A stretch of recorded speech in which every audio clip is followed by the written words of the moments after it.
Hi friends, welcome to my channel. இன்றைக்கி 5 மினிட்ஸில் எப்படி ஒரு பச்சை பட்டாணி வச்சு ஒரு புலாவ் பண்ணுறதுன்னு பார்ப்போம். நான் 2 பேருக்கு செய்கிறேன். ஸோ இதுக்கு ஒரு குக்கரில் 3 ஸ்பூன் நெய் ஊற்றிட்டு பட்டை, லவங்கம், கிராம்பு, சோம்பு 3த்தையும் பவுடராக இடித்து நான் அதை போட்டுட்டேன். அதை போட்டதும் எண்ணெயில் போட்டதும் பொரிஞ்சதுக்கப்புறம் அது கூட 2 வெங்காயம் ஸ்லைஸ் பண்ணி போட்டுக்கோங்க. ஸோ வெங்காயம் உங்களுக்கு ஏற்ற மாதிரி போட்டுக்கோங்க. நான் 2 பேருக்கு செய்கிறதுனால 2 வெங்காயம் எனக்கு போதுன்னு போட்டிருக்கேன். அது கூட கொஞ்சம் புதினா இது போட்டு நல்லா வதங்கினதுக்கப்புறம் 2 பச்சை மிளகாய். ஸோ காரம் உங்களுக்கு காரத்துக்கு ஏற்றவோ அந்த பச்சை மிளகாய் போட்டுக்கோங்க. போட்டு இதெல்லாம் நல்லா வதங்கினதுக்கப்புறம் இஞ்சி பூண்டு பேஸ்ட்டு. ஸோ இஞ்சி பூண்டு பேஸ்ட்டும் போட்டு வதக்கிக்கோங்க. இதோட பச்சை வாசனை போகிற வரைக்கும் வதக்கிக்கோங்க. அது போனதுக்கப்புறம் கொஞ்சம் புதினா போட்டுட்டேன். அண்ட் கேரட், என்கிட்ட கேரட் இருந்ததுனால ஒரு 2 கேரட் நான் அதை பொடியாக அரைஞ்சி போட்டிருக்கேன். உங்கள்கிட்ட பீன்ஸ் இருந்தாலும் போடலாம், உருளைக்கிழங்கு இருந்தாலும் போடலாம். இதெல்லாம் பார்த்தீங்கன்னா வெஜிடபிள் புலாவ் மாதிரி இருக்கும். அது கூட நல்லா வதங்கினது தேவையான அளவு உப்பு போட்டு நல்லா வதக்கிக்கோங்க. வதக்கினதுக்கப்புறம் நான் பச்சை பட்டாணி கழுவி வச்சுருக்கேன். ஸோ அதையும் போட்டு நல்லா வதக்கிக்கோங்க. ஸோ இது எல்லாமே இந்த பச்சை வாசனை போகிற வரைக்கும் வதக்கிக்கோங்க. ஸோ இது கூட நான் பாதி தக்காளி அரைஞ்சி வச்சுருக்கேன். எனக்கு தக்காளி ஃப்ளேவர் கொஞ்சம் பிடிக்கும்னால சும்மா கடைசியாக எல்லாம் வதங்கினதுக்கப்புறம் ஒரு அரை தக்காளி மட்டும் பொடியாக நறுக்கி நான் போட்டுக்கிறேன். ஸோ அரை தக்காளி மட்டும் வேணும்னா இது ஆப்ஷன் தான். உங்களுக்கு இப்போ தக்காளி ஃப்ளேவர் பிடிக்கும்னா நீங்கள் போட்டுக்கலாம். ஸோ அரை தக்காளி நான் போட்டுவிட்டேன். அண்ட் கூட ஒரு அரை ஸ்பூன் கரம் மசாலா. ஸோ கரம் மசாலா இன்னும் கொஞ்சம் டேஸ்ட்டை உங்களுக்கு எடுத்து கொடுக்கும். உங்களுக்கு வேணும்னா கரம் மசாலா போட்டுக்கலாம், இதுவும் ஆப்ஷனல் தான். அண்ட் தென் அது கூட கொஞ்சம் புதினா போட்டு எல்லாமே நல்லா வதக்கிக்கோங்க. நான் இப்போ புல்லட் அரிசியில் செய்கிறேன். ஸோ புல்லட்டுன்றதும் ஒரு பச்சை அரிசி மாதிரி தான்.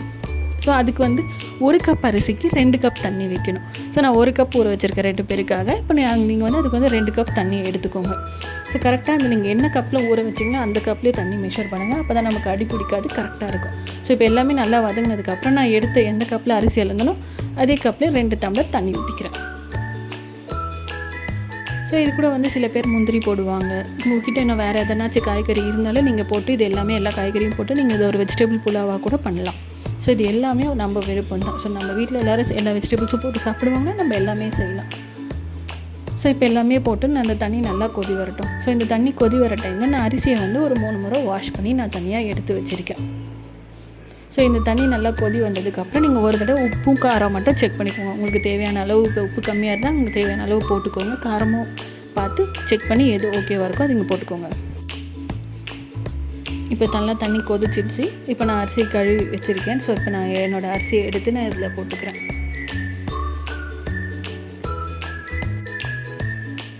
இப்போ தண்ணி கொதிச்சுட்டு நான் இப்போ அரிசி போட்டுக்கிறேன். ஸோ இப்போ இதில் பார்த்திங்கன்னா இந்த கரம் மசாலா, தக்காளி, முந்திரி, மற்ற வெஜிடபிள்ஸ் இது எல்லாமே நமக்கு ஆப்ஷனல் தாங்க. உங்களுக்கு இதெல்லாம் பிடிக்கும், உங்கள் வீட்டில் எல்லோரும் சாப்பிடுவாங்க அப்படின்னா நீங்கள் தாராளமாக இதெல்லாம் போட்டு செய்யலாம். இதில் தப்பே கிடையாது. ஸோ புலாவ்ன்றது வெஜிடபிள் புலாவ் நம்ம செய்கிறது தான். ஸோ இப்போ நான் அரிசி போட்டுட்டேன். அரிசி போட்டு இது புல்லட் அரிசி போட்டிருக்கேன். கரெக்டாக தண்ணி வச்சுக்கோங்க. விட்டுட்டு நான் நல்லா அரிசி நல்லா போட்டு கொதி வந்ததுக்கப்புறம் இப்போ குக்கர் போட்டு முசில் போட்டு மூடி வச்சுருங்க.